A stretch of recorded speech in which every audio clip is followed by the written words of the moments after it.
Hi,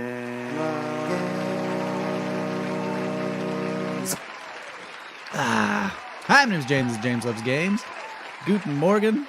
Ohayou gozaimasu. Good morning. It is August 24th, 6:30 a.m. I have a little more energy today than usual. Not sure why. Coffee helps. How are y'all? It's doing good. It's doing good. What does that mean?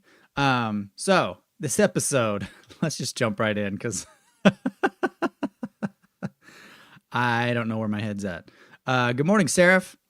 Hi, this is Names and Games, James Game Names. Doubtful I'll still be up when this comes on, but I got pretty close. Well, thank you for the effort, Seraph. I appreciate it. Always like to see people try, at the very least. Dwayne Johnson, good morning. I was here from yesterday. If you had seen James, this is going to be a fun, interesting episode to talk about. Let's go. Let's go. So, this episode, we are talking about Opening Night Live, the show put on by Geoff Keighley. I know it's Jeff. I'm not dumb. I'm dumb, but I know his name is Jeff. Geoff Keighley puts on the show Opening Night Live at Gamescom in Cologne, Germany. I hear Cologne smells really nice. I've never been, though. So, typically what I would do is like a live stream of the whatever game showcase event that's, being shown somewhere. And but this one was at a weird time. It was at like 2 p.m. my time, smack in the middle of my work day at my real job. Not this fun made up job that I have right now. So I couldn't really live stream it without arousing suspicion that I wasn't working. So let's just talk about it now. And surprisingly, it was a really good show. I was kind of disappointed I wasn't able to live stream it because most of the time whenever I live stream a game showcase, there'll be like 50 games shown and maybe 2 or 3 of them are worth talking about. So it was nice to actually have a lot of really cool stuff to talk about. Most of it was already released. And I think Geoff Keighley had kind of led on about that it's going to be a lot of updates on previously announced titles. And so, which was nice, but we got some good info. We're eating good for the next couple months, y'all, as we have been. 2023 is off the chain. 2024 is going to be right there with it. I feel like maybe not as good as 23, but dang, there's still some stuff coming out, especially in the first quarter of 2023. Dwayne Johnson, I was going to go to the cinema, but didn't want to miss this. Oh, thank you, Dwayne. I appreciate it. So let's jump right in. I went ahead and made some notes while I was watching the show. I did preparation and research and things that, professionals do. So it's not just me trying to remember what was that one game that they talked about with that dude, from Bethesda. Oh, Starfield. Starfield was the first thing they showed. And first thing I got to say about Starfield is Todd Howard does not age. That dude has looked exactly the same since like 2005. I don't know what the deal is. Maybe some of the lines are on his face are a little deeper, but dang, that dude like picked a haircut during the Bush administration and then just stuck with it for the rest of his life. So kudos to whatever Todd's doing.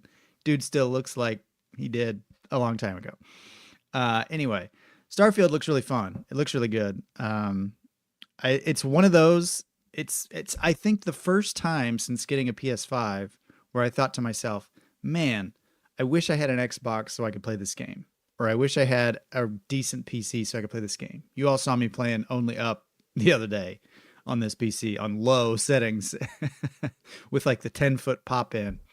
It's basically playing the game on hard mode because stuff doesn't pop in until it's like right in front of you. Anyway, my computer can't handle something like Starfield for sure. So I did have a little bit of console envy seeing Starfield stuff because it does look really fun. I'm not going to shell out $500 just to play Starfield, mind you. But it does look really good. So that's pretty much all I have to say about Starfield. Like, it looks fun. I know, of course, though, I'm a veteran, experienced gamer. I've been around the block a couple times, a couple of development cycles and console generations and things like that. All of them, more or less. I know Bethesda. I know a lot of the times the games that they come out with are fairly buggy at launch, and they're very ambitious. I'll say that. They put out very ambitious games, and when all is said and done, they're usually really, really good. So like by the time they have like a Game of the Year edition with all the DLC and everything smoothed out and all the extra bits that they tend to add on as they update it over the years, it's usually really, really nice. So maybe perhaps by the time there's a Game of the Year edition, who's saying it's going to be Game of the Year, but you know what I mean? The classic edition or something that includes everything here in about a year or two. Maybe I'll have some scratch put aside for an Xbox Series X. We'll see. We'll see. But I'd like to get to it eventually. It does look really cool, but we'll see what the reviews say. But it's only like, let me see. Let me look at my calendar. It's less than 2 weeks away. So, I don't know. I'm excited to see what the reviews say. I hope it's really, really good. Let's see. After that, Little Nightmares 3, which was kind of a surprise. I still haven't played Little Nightmares 2. I did play Little Nightmares 1. I think it was last Halloween. I think it wasn't on Halloween, but around Halloween, I was playing a bunch of scary games in October, which I plan on doing again this year. So tune in for Spooktober this year. I'm going to try to play a scary game every opportunity. Maybe not a different one every time, but I'm going to be doing lots of spooky stuff in October. So tune in for that. I'll probably finally get to Little Nightmares 2.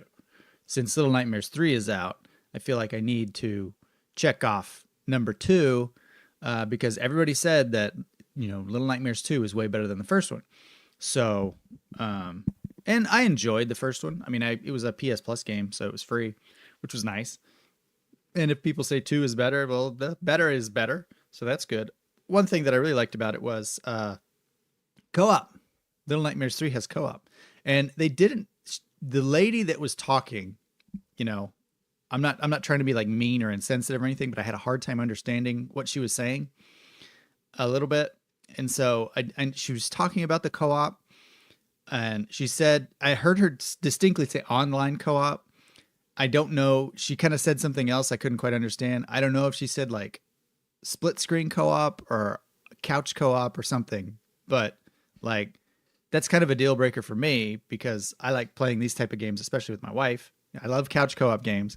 So if there's couch co-op, I'm totally on board and we can play it together, maybe stream it or something. But if it's only online co-op, I'll have to rethink that whole thing. So if anybody has any info on that, I couldn't quite understand what she was saying. So I apologize, but it does have co-op, which is cool. So they're headed in the right direction. Maybe Little Nightmares 4 it'll be offline. We'll see. Dwayne Johnson. Yes, we are, especially in October. Yes. October is going to be crazy. After that, Jeff got interrupted by the Bill Clinton GTA 6 guys. Yeah, I was disappointed by that. I like that Jeff said that too. He was like, that's disappointing. Come on, guys. And it's kind of a bummer, just as an aside, that is going to happen more often because more and more we're getting people who really have no shame and will do anything for, internet likes or attention and things like that. And when you have a big event like this, where all you have to do is run up on stage and say something silly, and then the internet talks about you for the next couple of weeks, there's no incentive not to do it unless they're going to jail or something, which, who's going to do that? So it's kind of a bummer on the state of the world at the moment where people just doing crazy stuff and like pulling pranks on people at the grocery store or something and doing all this other nonsense for TikTok. It's frustrating to see. So hopefully there's less of that in the future, but I have a feeling there will be more. And if at the very least, at least the first guy was like smooth about it. The guy at the Game Awards, like he just kind of walked up with the Game of the Year winners. And then like after everybody was done talking, he got up on the microphone. And it wasn't until after he was done, people were like, wait, who is that guy? was he part of From Software? But again, it's inexcusable behavior. It shouldn't happen. But anyway, Dwayne, yeah, it's going to be a regular thing now. It's like last year, the main guy who went up after Elden Ring Game of the Year, the Game Awards. Yeah. He was original at least, but this guy's just a copycat and he wasn't even funny. So anyway, back to one of the games from the show that I am absolutely most excited about, Black Myth Wukong. Every time I see a new video of this game, it gets me more and more hyped. Like seriously. somebody in, I don't remember if it was the last stream's chat or if it was on the Discord server. I apologize. I don't remember who said it. But somebody said they hope that Black Myth Wukong doesn't play like Neo because it looks like it's going to play like Neo. And I don't know if that's going to be the case either way. You got different stances. So that's something they revealed with your kind of bow staff or pole or whatever. Which is reminiscent of Neo's sort of stance changing mechanic where, you could do it like different ways on the fly, sort of like offensive, defensive kind of modes. And I didn't love Neo, and I talked about this on my like quick Neo review at the end of last year, but I couldn't really put my finger on why I didn't like it as compared to other Souls games. Like it was pretty good, like the environments and everything, but something about the combat just didn't click with me. I don't know what it was. So I hope that's not the case for Black Myth Wukong. Like it looks really fun and it looks really good. I wrote little notes on everything, and here's the note that I wrote for Black Myth Wukong. I love everything about this game, the lore, the gritty visual style, the music, the bosses, the world environments, everything. I hope it plays well. So that's what I wrote about it yesterday when I was watching the video. But like, I love the look, the art style, and the art direction of it and everything. It looks old almost. Like the world you're in looks old and lived in, and it just looks so dirty. And I kind of like it. It's weird. It's hard to explain, but like those boss designs and everything, like that tiger boss that they showed at one point, and like it looks crazy. It looks really cool, and the music was really fantastic. Like I liked the traditional Chinese music that they're playing at the beginning, and then it sort of ramps up and gets more intense, and then they add this sort of like orchestral part to it, and it sort of combines really well. And it was very it was new. It was very fresh. And that's the thing I like about Black Myth Wukong. It's like everything in it feels really fresh. And but what's the most important thing in a video game? The gameplay. So I can't speak to how it plays, and it could look and sound amazing. It could have an amazing story and environments and bosses and everything like that. But if it's not fun, if it doesn't play well, then it's not going to hit. And I'm hoping beyond hope that it plays really, really well. But it's an untested developer from China. And, it's just like flip a coin. Is this going to be really good or really mediocre? And I really hope it's really good because I'm so hyped for it. It looks so cool. It looks so very cool. Let's see what the chat has to say. Yes, James, me too. Is it going to be for PS5 as well? I believe so. I don't know that they've announced which consoles it's going to be on. Let me look it up. Black Myth Wukong. Platforms: PlayStation 5, PlayStation 4, Xbox One, Xbox Series X and Series S, Microsoft Windows. So pretty much everything but Switch, as expected. But man, it looks incredible. And I'm a big fan of different countries' sort of mythologies, and this really digs into Chinese mythology, which I feel is a really untapped reservoir of cool stories. So I hope they really dig deep and get a lot of stuff out of this. I hope it's not just like a little sampling. Like I want all of it. It looks really cool. So the Crazy Monkey King, it looks amazing. Let's see what else. So right across the right across the ocean in South Korea, we have the developers who made Crimson Desert. Crimson Desert was next in the presentation, and this is another one that, like, I had totally forgotten about this game. I will say, like, the name, I don't love the name just because it doesn't evoke anything in my mind. Like, it just seems like such a generic name. But as I was watching it, it started coming back. I remember this South Korean developer. And it's sort of like, it reminded me of like a Korean medieval Ghost of Tsushima set in kind of like a fantasy world. And like the gameplay and everything, it reminded me of Ghost of Tsushima. But like it has a really unique look to it. I can't really put my finger on it, but like it showed a lot of action at the beginning of the trailer, and there was lots of particle effects and sparks and explosions and things like that. And it was very impressive looking. It was very unique. I'll say that. It had a very unique look to it, a visual style that, I mean, while it's just like a guy walking around a medieval village, like there was something about it, whether it was the lighting or the contrast or something, that gave it its own feel. And honestly, it reminded me a lot of Kingdom Come Deliverance, as far as like the setting and the lighting and everything, and going through villages. Not the glitchy, like hilarious bits from Kingdom Come Deliverance, but maybe there's some of that. I don't know. But this game looks much like Black Myth Wukong, looks very unique and stands out. Crimson Desert also has a very unique look to it that sets it apart from the crowd. And like it looks like you're able to do quite a bit in this game. At one point, the main character walks up to a sort of job board in the middle of town and picks up a flyer, and it has a sheep. And then next you see him running down the street with a sheep in his arms. And I'm like, you can carry sheep? This is great. And then he kicks a guy out of a horse cart, like Grand Theft Auto, like steals his carriage, which cracked me up every time I watched. I watched the trailer a couple times and it cracked me up every time. Also fishing.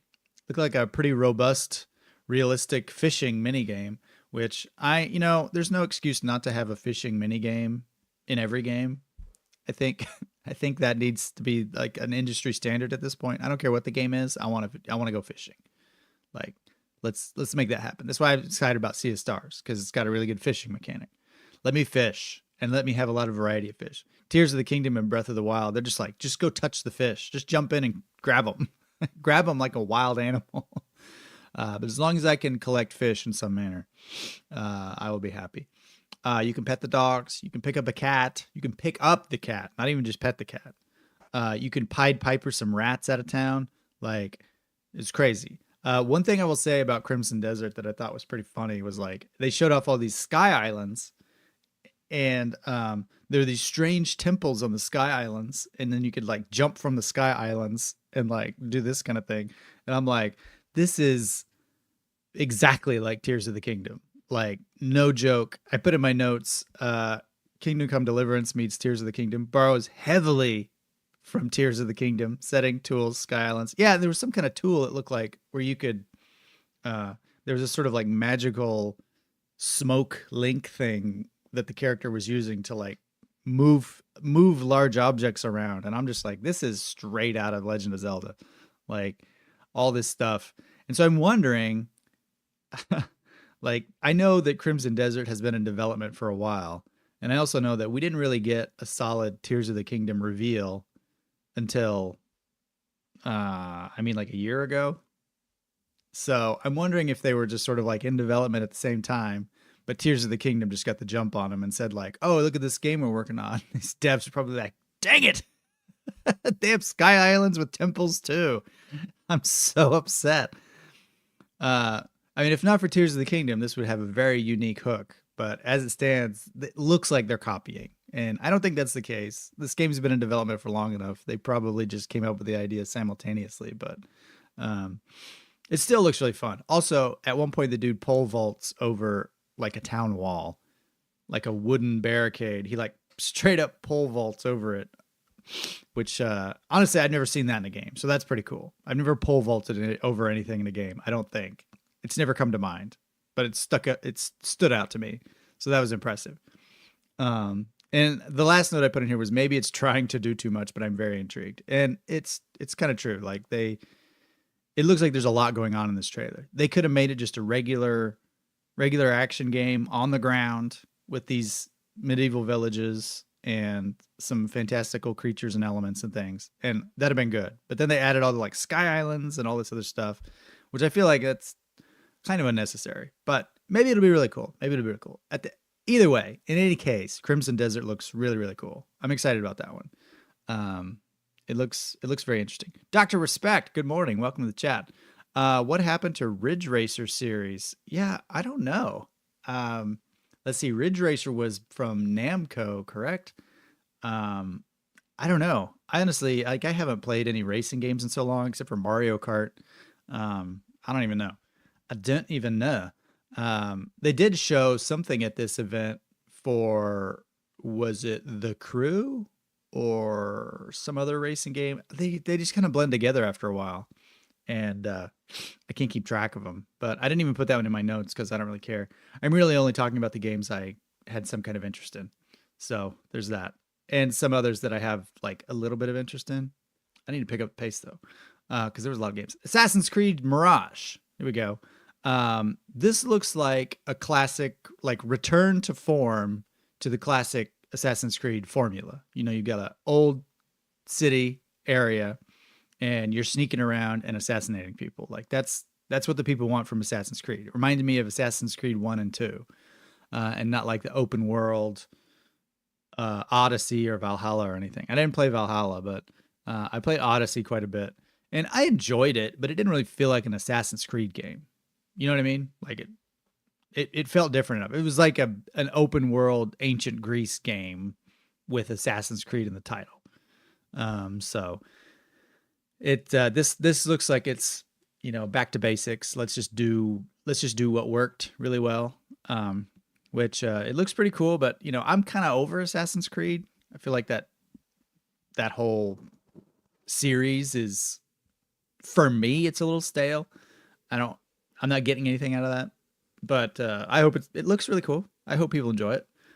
So Assassin's Creed Mirage, set in, I think it was like 8th century Baghdad. So there you go. A lot of sand.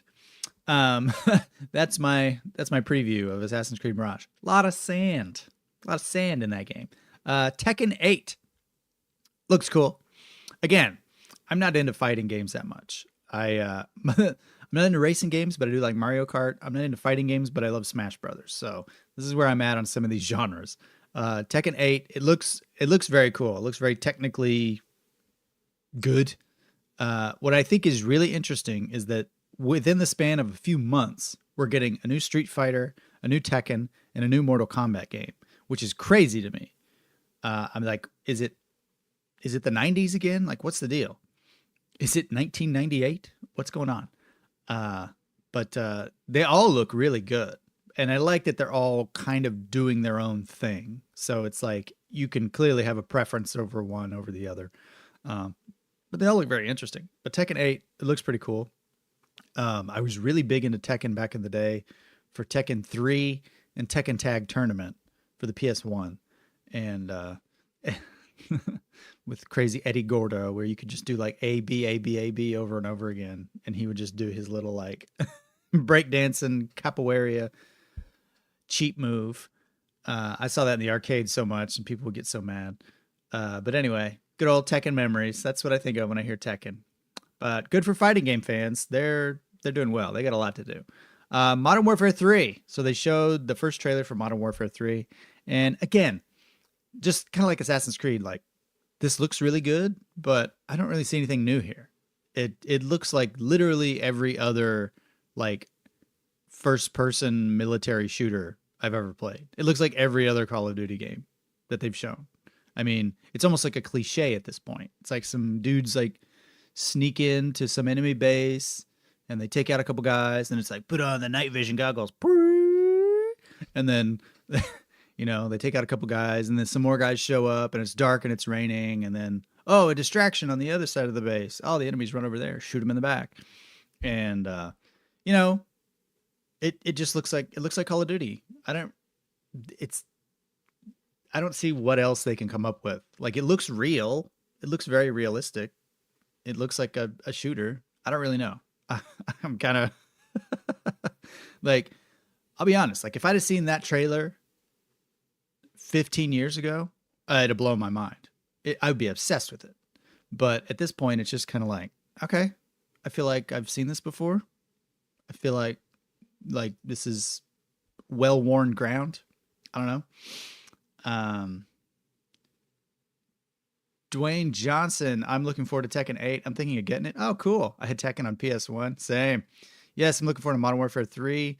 Well, it's boots on the ground type guy. I'm a fan of Army War games. Yeah, and that's just kind of my thing. Like, I used to be really into like first-person shooters and things like that. But I feel like the genre as a whole is kind of just hasn't evolved a lot in the last decade. Like, for me, the thing that really kept pushing first-person shooters was the realism. It was like, let's make it look more real. Let's like real lighting and all these different kinds of things. And we've gotten to the point where it's like every generation of first-person shooter is just marginally better than the previous one. And so it's kind of like, I feel like I've done this before. So I don't know. And I've talked about this before, but it looks really good, but it's just, I don't know. It doesn't get me excited. I'm not excited for Modern Warfare 3. I'll say that. Next on the list was Nightingale. Nightingale. And it took me a while watching this trailer to figure out what this game was. And then I remembered partway through, and it's the one where they have like suits, and it's like a 3-person squad kind of shooter, 3rd-person shooter, where you go into like weird fantasy worlds where there's dinosaurs and other strange creatures, and it's like a looter shooter kind of thing, like Destiny or Remnant. And I actually put in my notes, it looks like a pretentious hipster Remnant. And it does. Like, you've got all these weirdos with like mustaches and like ascots with these weird like old rifles going through these portals, these magic portals, and fighting big monsters. And I'm playing through Remnant on Sundays right now with you kind folks, and it reminded me a lot of Remnant, just like more dolled up. It's a dolled up Remnant. It's a hipster Remnant. That's what it looked like. So it didn't really rock my boat so much. But that's what it is. Okay, so the next one, I've been looking forward to this game for so long, and I'm so excited that they finally showed it. They finally have a release date. Grand Blue Fantasy Relink. I gotta throw this out there. Clap for the relink. You gonna rate your record high. It's not gonna rate your record high, but it is gonna be a really fun game, hopefully. Grand Blue Fantasy Relink. Finally, we have a release date. Instead of the nebulous winter 2023, we have February 1st, 2024, which I'm not a mathematician. I'm not a meteorologist or anything like that. I didn't write the Farmer's Almanac, but I came to think of winter 2023 as being in the year 2023. Am I crazy? So I was thinking like December, because that's winter 2023. But apparently 2023 means 2024 in February, which I know winter kind of it's in both years, but whatever. At the very least, we have a release date, February 1st. Was it 1st or 2nd? Now I'm doubting myself. Grand Blue. I'm pretty sure it was the 1st. Let me double check that. February 1st. Yes. February 1st, 2024. Very, very excited for this game. Like, I'm considering buying another PS5 just so that my wife can hop in and we can play co-op together. Like, I'm that hyped. I'm going to drop, I'm going to drop $500 to be able to play this with my wife. Very excited. I can't say that enough. So,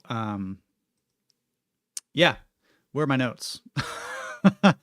One thing, and this is my only concern for this game. Like, obviously, like the combat looks fun, but I haven't played it, so that's always a concern with a new IP like this. Like, is it going to play well? Is it going to be fun to play?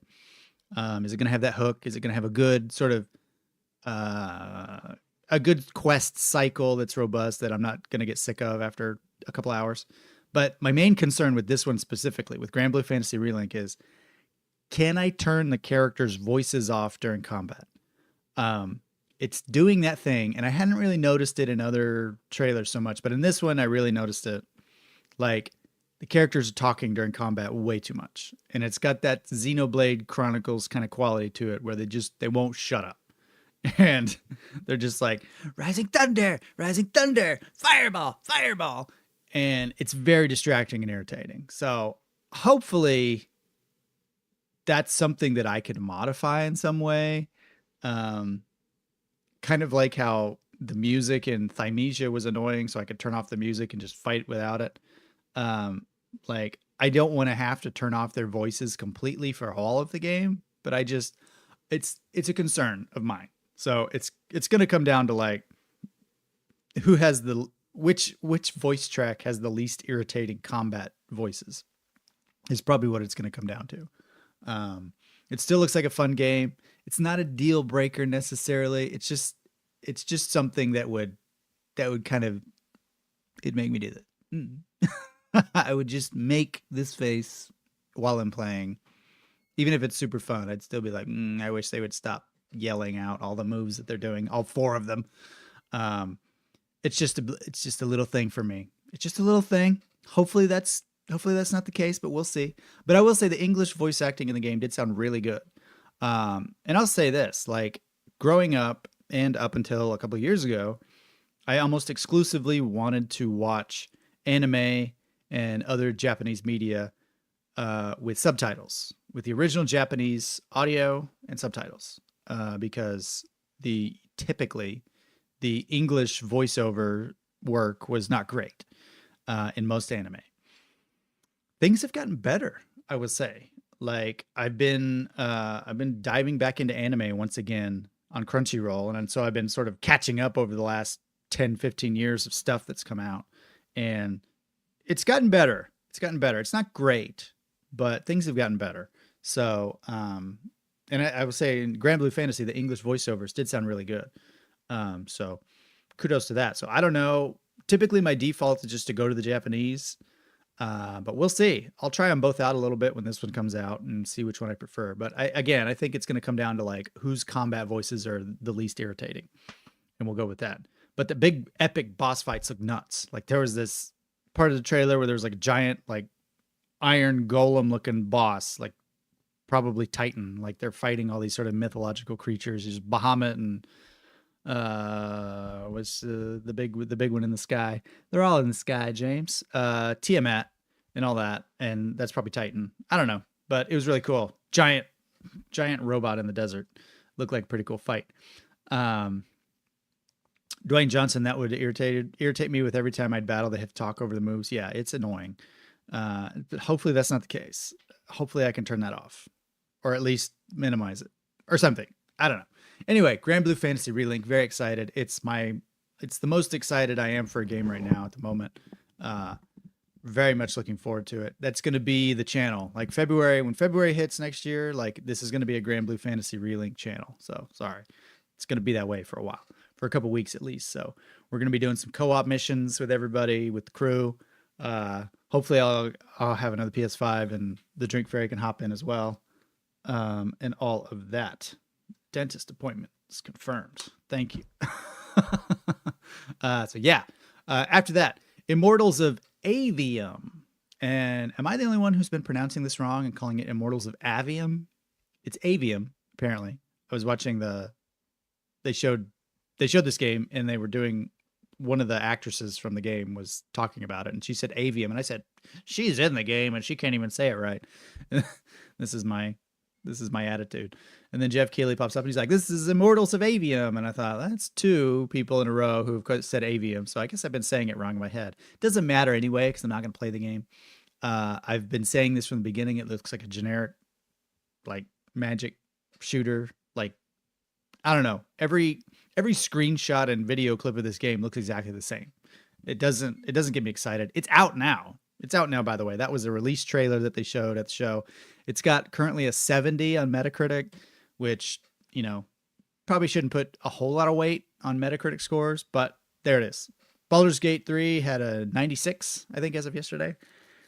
Immortals of Avium has a 70, so do with that what you will. Anyway, moving on. Zenless Zone Zero. The Zenless Zone Zero is looking like it's going to be... I was intrigued by the name and the look, but then I found out it was Hoyoverse game. So it's like in there with, what's that one? What's that one with those anime ladies from China? Genshin Impact and Honkai Star Rail. All these like free to play, we're going to get our money's worth out of you anyway kind of games. Cause you're going to pay for all the weapons and the armor and the items and all this stuff with real money. I would say it had lots of flash and style, but I couldn't even tell what the game was like halfway through the trailer. It's like, what kind of game even is this? Because like from the very start, they're like, look at these crazy characters, and then we're in an arcade and playing some arcade games. I'm like, is this just a like arcade game? What is this? And yeah, it looks just like a action anime kind of action, like Genshin Impact, but in more like futuristic times. Pass, whatever. If you're into that, great. I'm not. Lords of the Fallen story trailer looked really good. Like I'm pretty pumped for it. And again, much like Black Myth Wukong and every other game, Grand Blue Fantasy, like how does it play? I got to get my hands on it to know how does it feel? Is it going to be fun? And this is the thing, like everything Lords of the Fallen currently is checking all of my boxes except one, which has a question mark. So like, it looks great. Good story, good music. I love the visual style. I like the two worlds hopping back and forth, kind of stuff. But how does it play? But this was a story trailer, so it showed off a lot of the different bosses and things like that. And at the very end, I posted something in the Discord server about the very last shot. They were showing all the bosses, and then the very last one, they showed this giant, like, Lovecraftian horror with like eyes and mouths and like tentacles and stuff. And it was huge. Like it was massively big. And I thought, are we gonna have to fight that thing? Because I'm like this big next to it. It looked really cool. Looked really neat. So really excited about this one coming out in October. This is going to be a great Spooktober addition to whatever I'm playing in October. It actually looks like a pretty scary game. So yeah, excited for Lords of the Fallen. I don't know about y'all, but I am. Yes, Lords of the Fallen, says Dwayne Johnson. Let's go. I'm looking forward to it, James. Nice. It's going to be good. It's just, again, like, how's it control? I would love a demo. I was hoping they were going to announce a demo or something, but I think devs are always a little demo averse because it's like people could either get super hyped for it or they could lose interest. So I don't know. We'll just have to see. Sonic Superstars was after that. Which, you know, it's cool. Looks interesting. I said in my notes, I said, looks like a nice distraction, something fun to play co-op with the family. So yeah, I'm hoping this is like this at some point will be a PS Plus game. Like, it's not something I don't think I would buy. But you can get like split screen co-op Sonic the Hedgehog with 4 people, which is kind of a new thing. That's kind of interesting. They also had a battle mode, which looked interesting as well. But again, it's not. I've got so many other games to play. Shelling out like $40 or whatever for a Sonic reboot, even if it does have split screen co-op, is not on my list of priorities. But if it's on PS Plus, I'll definitely play it. So there's that. There we go. Sonic Superstars. The First Descendant. Now, I had not heard of this game. And again, I don't have much to say about it. It had like a generic name, and I thought, what is this game? And then they showed it, and it was like, oh, it reminds me of Immortals of Avium. Looks generic, kind of shooter thing, or whatever. I don't know. I don't know. I feel like every other game is like The First Descendant or Immortals of Avium. It's just kind of this, like, there's nothing stands out. It doesn't grab me. It doesn't excite me. There's nothing to hold on to here. It just looks like Port Solace. This is another one. I was surprised. I'd forgotten about this game completely, but I remember they showed it at one of Jeff's showcases a while back. I don't remember if it was a Summer Game Fest or Opening Night Live or what. But Port Solace, it's got some video game voice talent behind it. It had Roger Clark and Troy Baker from Red Dead Redemption 2, and so that was it's got some talent behind it, but I couldn't quite tell what kind of game this is. Like, they showed some gameplay, but it kind of reminded me, like, it looks to be like kind of a story focused game with branching story paths where you're like trying to survive. It reminded me of Detroit Become Human and Until Dawn. And I don't know if in any way that the gameplay is going to be like those games, but that's what it reminded me of. So it's kind of like more story focused. You walk around and look at clues and talk to people and figure out what went wrong or whatever. But it looked interesting. It's not a day one pickup for me, but the fact that it has like some good voice talent behind it, some known voice talent behind it. That was intriguing, and it looked like it had a cool, like, trapped in a space station future horror kind of vibe to it. So interesting. Cyberpunk Phantom Liberty. I never played the original Cyberpunk. CD Projekt Red really kind of tarnished their reputation with me on that one because I was excited about it, and then at launch, I didn't get it day one, thankfully. And apparently it was just like a buggy, crazy mess. And this looks like, so this is the first DLC for Cyberpunk 2077, and it looks like how the original game should have been at launch, which is kind of a double-edged sword. It's like, I'm glad that they've got the game to the point where you can do all this cool stuff and it works the way it's supposed to, but it's like, I feel like this should have been the case when the original game first came out. So I'm not going to pat you on the back just yet for doing what you were supposed to have done already. But it does look pretty cool. And they kept saying like revamped police and revamped skills. I'm like, so really you just made it to where they're not terrible. You fixed everything. So kind of, whatever, if you're excited about it, great. But again, I never played the original and I probably won't at this point. Like I've got so much else to play, but it was a cool trailer. It did look interesting. Stormgate. This is another one I forgot about. It's the top-down real-time strategy game made by a lot of the former devs from who worked on StarCraft, and so it's definitely got some StarCraft DNA in it. And I think these are like literally former Blizzard employees. So you got sort of like that Blizzard ingenuity and fun in a real-time strategy game without all of the crazy, greedy money grubbing nonsense from Blizzard Activision that we get today. So might scratch that nostalgic itch for the days when StarCraft was really fun.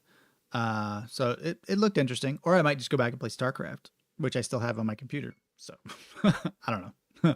looks interesting. I'll wait to see more.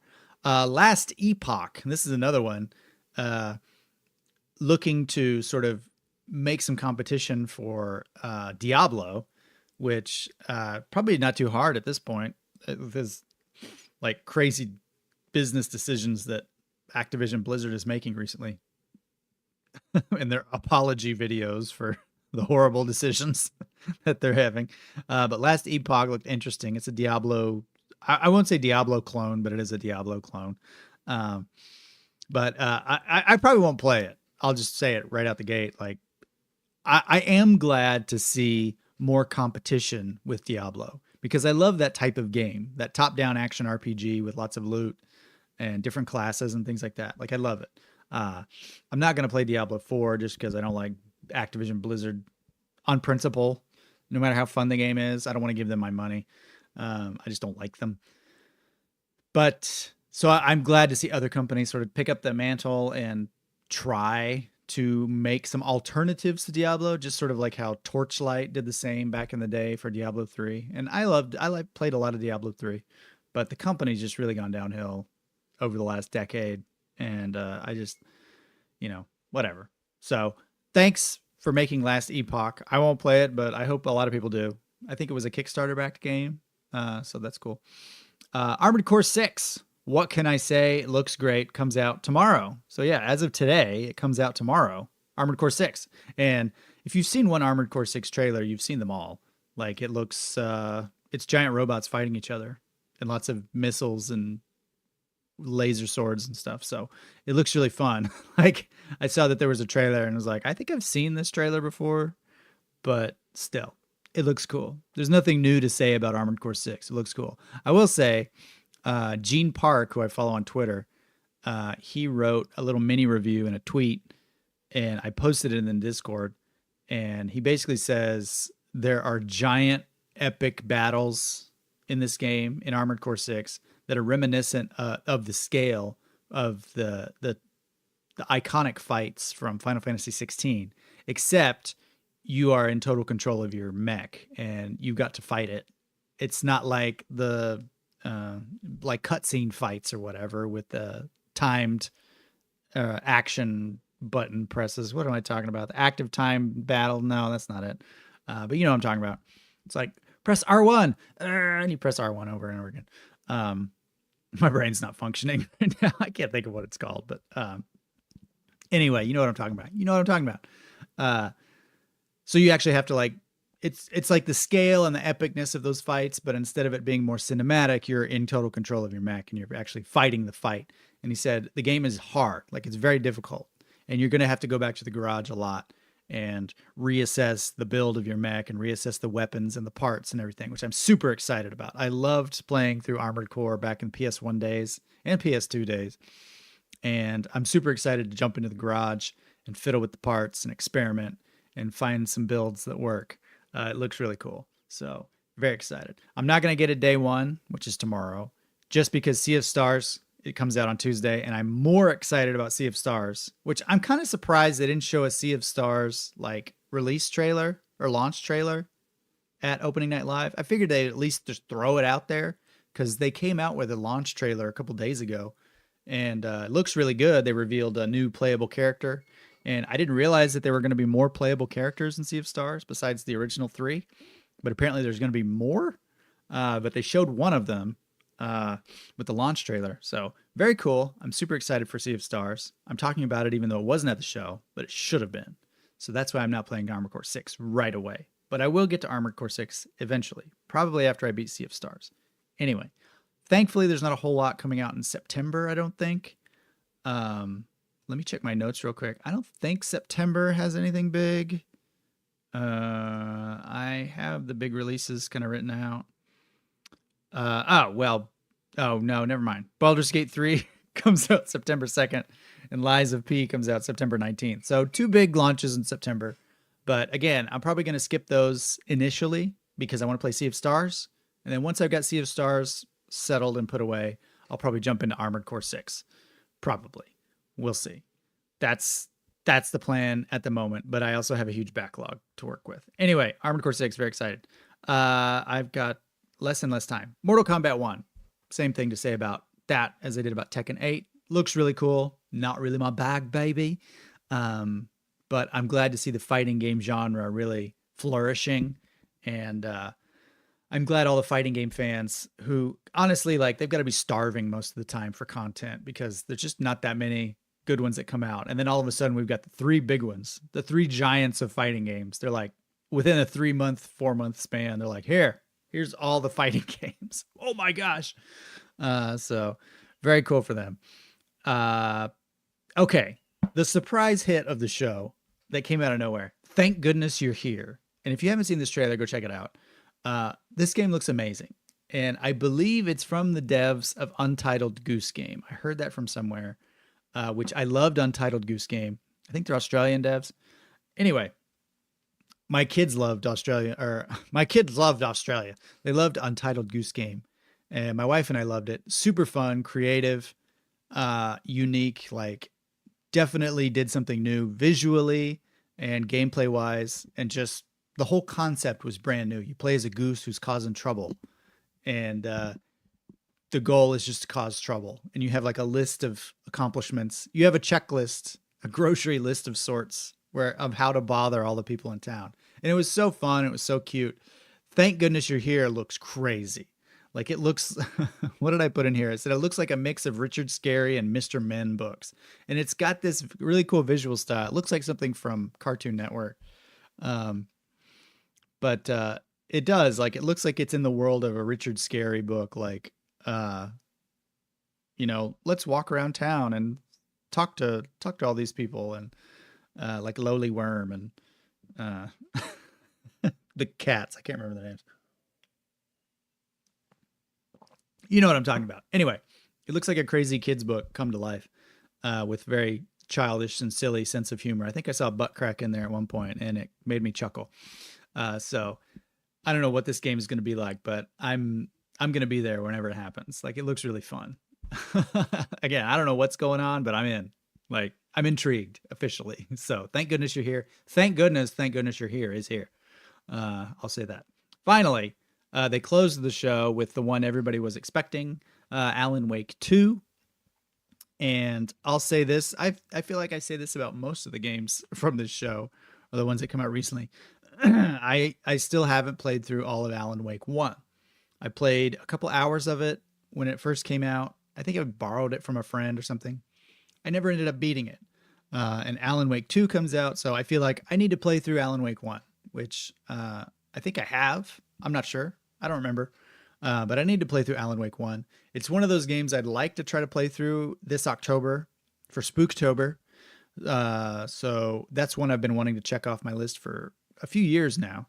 Alan Wake 1. Alan Wake 2, it looks interesting.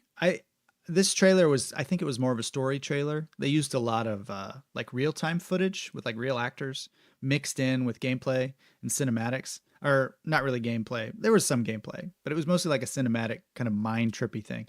And it reminded me a lot of Control and all the good and bad that comes along with that. Like I enjoyed Control a lot. The story was crazy and I couldn't really wrap my head around it. I didn't even try. But I just appreciated that it was really weird. I love it when I like weird. Like if you're going to do something with a game, if you're going to put something out there, like just go all out, like 100%, like get weird with it. And I'll appreciate the weirdness for weirdness sake, even if I don't fully understand what any of it means. But Control was crazy. It got a little repetitive gameplay wise. But this looks to be kind of in the same vein Alan Wake 2 does as Control.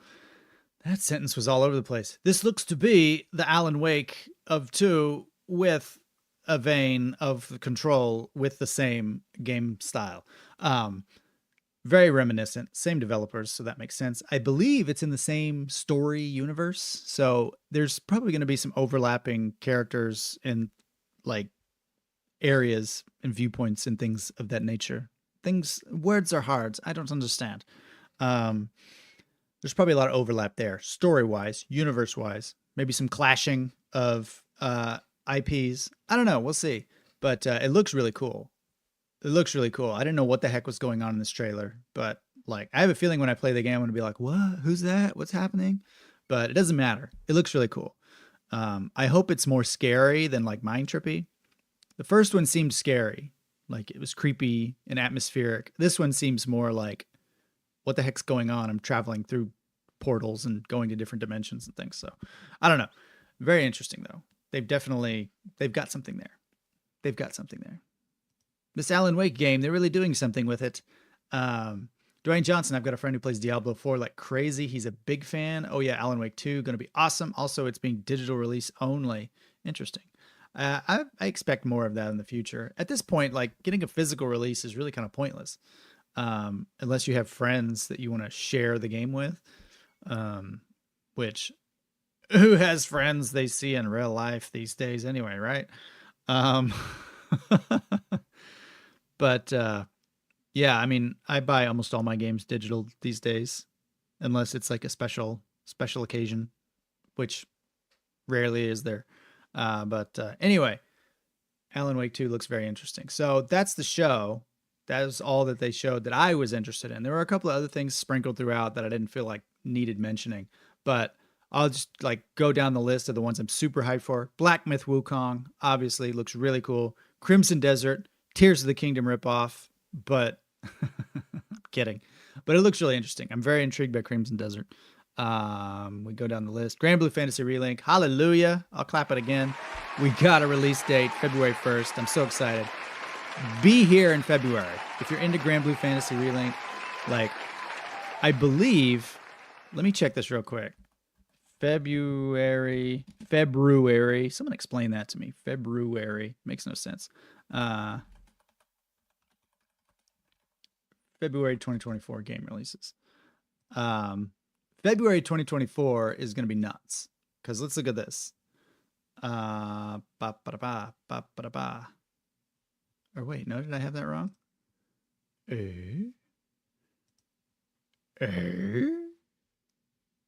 Games in February. Kill the Justice League. No, I'm kidding. Nobody cares. Well, this is an old article. Anyway, there's a lot of RPGs coming out February 2024. I believe Final Fantasy VII remake, relink, whatever it's called. Final Fantasy VII relink. Yes. Grand Blue Fantasy relink, Persona 3 Reload, and I thought Final Fantasy. Oh, Final Fantasy VII Rebirth is coming out in March. Or no, that's to be announced. They haven't announced it, but it's probably going to be February. I think that's what people are thinking. So Grand Blue Fantasy Relink, Persona 3 Reload, and Final Fantasy VII Rebirth all coming out within the same month, most likely, which is crazy for RPG fans. So it's kind of be like, are you in the Final Fantasy VII camp or the Persona 3 camp or the Grand Blue Fantasy camp? I'm firmly situated in the Grand Blue Fantasy camp. So if you're excited to see Grand Blue Fantasy Relink content, come here in February because it's pretty much all I'm going to be playing that month. So get ready. Get ready. Love it or hate it. I'm going to be there for it.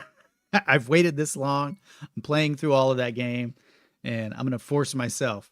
If it's bad, I'm going to force myself to enjoy it. I'm going to live in denial. But hopefully it's really good. I'm very excited for it.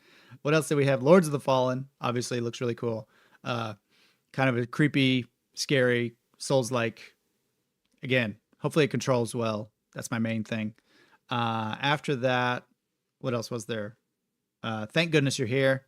Looks really interesting. Don't know what it is. Don't know when it's coming out. Don't know what it's going to be on. Don't know anything about it, but I'm intrigued. I'm there for it. So that's what we got going on.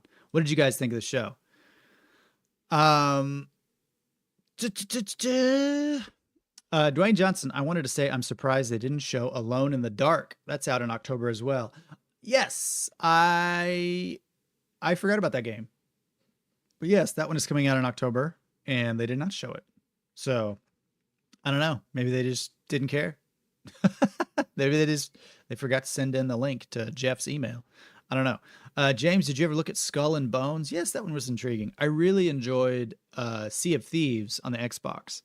And I played that with some friends quite a lot back in the day when it first came out. And I thoroughly enjoyed it. Skull and Bones, if they look to replicate that kind of like pirate's lifestyle gaming experience, that could be really cool. But I want to say it got delayed or something. Yeah. Okay. Dwayne Johnson. I've lost faith in that game as it got delayed and all over the place. Don't think they got a solid concrete release date. Yeah. That's what I thought. But I mean, I'm definitely intrigued by that idea. Sea of Thieves, sort of like, I feel like they got the ball rolling with that idea. And that like pirate crew traveling the seas and fighting other pirates. It was very fun, but it didn't really go anywhere. They didn't have a whole lot of content in there. Like you could sail through the seas and go to different islands. And it was really cool. But like after playing it for, I don't know, 20 hours, it's kind of like, what else are we going to do here? Like we've done it. It's like we've trolled all the people we could. Sneak up on the island and blow up people's ships, which is fun. But I don't know. I need to see something concrete from Skull and Bones before I get excited for that one at all. But it has potential. It does have potential. I remember it had like a cover story in Game Informer a while back, and I was like, wow, this looks really cool. But that's kind of what happens in games. Sometimes they just slip through the cracks into development hell, and we never hear from them again. And then when they pop up, it's like, this would have been really cool 5 years ago when they first talked about it. Now it's kind of outdated. So hopefully that doesn't happen. But like I said, the concept is solid. I enjoy that pirate crew kind of stuff. If they can work out the online and the multiplayer and all that. Man, you got me all nostalgic for Sea of Thieves though, because we had so much fun playing that game. Where we'd like sail into a port and somebody would hop out and like swim over and try to steal somebody's ship, and like the rest of the crew would like circle the island and come around, and we'd like try to leave together. Good times. Or you'd like plant some dynamite on somebody's boat, and then when they start sailing, like shoot the spot where the dynamite is inside. Good times. Dwayne Johnson, yeah, it definitely has potential. I like the show. Well, the games that I'm looking forward to and what was announced. Yes, it was a good show.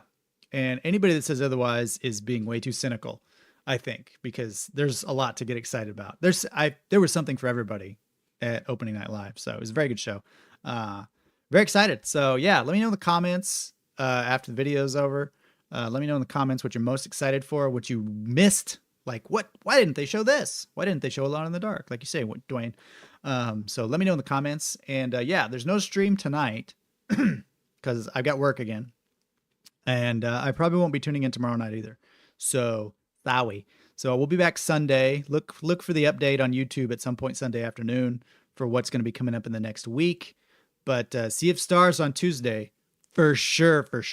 So look out for that. But I'll be back Sunday night with more Remnant. So look forward to that as well. Anyway, Dwayne, I did give it a C, but now I'd say a B. Okay, cool. Yeah, I thought it was a good show. They showed a lot of stuff that I was excited about. But anyway, thanks for tuning in, and I'll see you all next time right here on Games. Bye.